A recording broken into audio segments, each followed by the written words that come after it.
আমাদের নদী, সেই নদী এখন অনেক উপরে পড়েছে। নদীটা আগে অনেক ছোট ছিল। এই আকাশটা মেঘলা দেখতে পাচ্ছেন, অনেক ধরে এখানে অনেকক্ষণ ধরে বৃষ্টি হচ্ছে। বৃষ্টি হওয়ার কারণে নদী ভরে গেছে।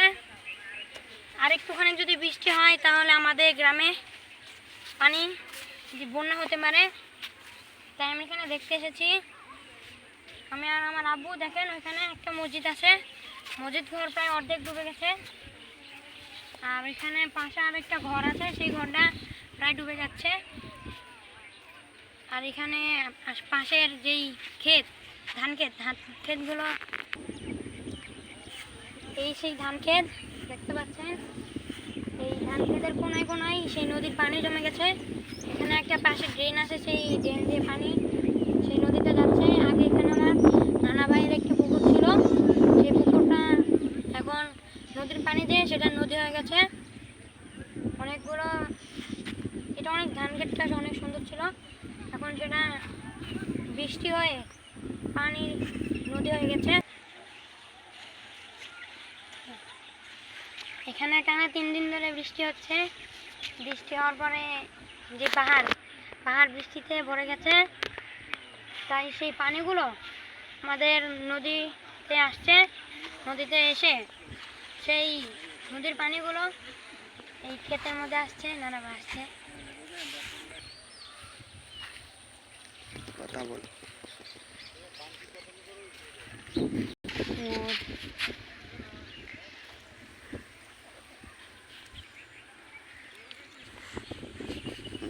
দেখেন আমাদের নদীটা কত সুন্দর। আমাদের নদীতে নানাচে কোনাচে দেখেন কোনায় কোনায় জাল বাঁধা আছে। জেলেরা একটু আগে দেখেছেন, জেলেরা মাছ ধরে নিয়ে যাচ্ছে। এনাদের কত ধৈর্য দেখেন, এনারা সারাদিন ধরে মাছ ধরছেন।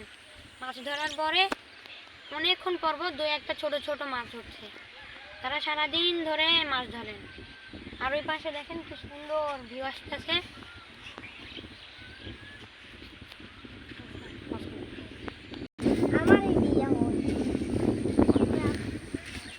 দেখেন এইখানে কি সুন্দর দেখেন।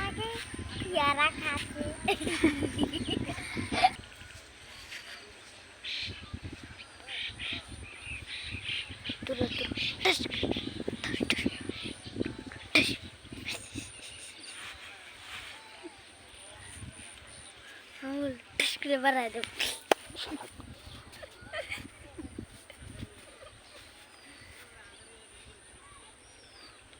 দেখেন কি সুন্দর প্রকৃতি।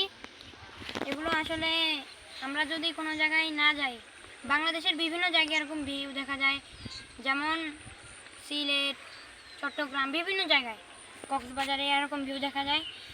যদি আপনারা এখানে না আসেন তাহলে বুঝবেন না কত সুন্দর আমাদের এই প্রকৃতি।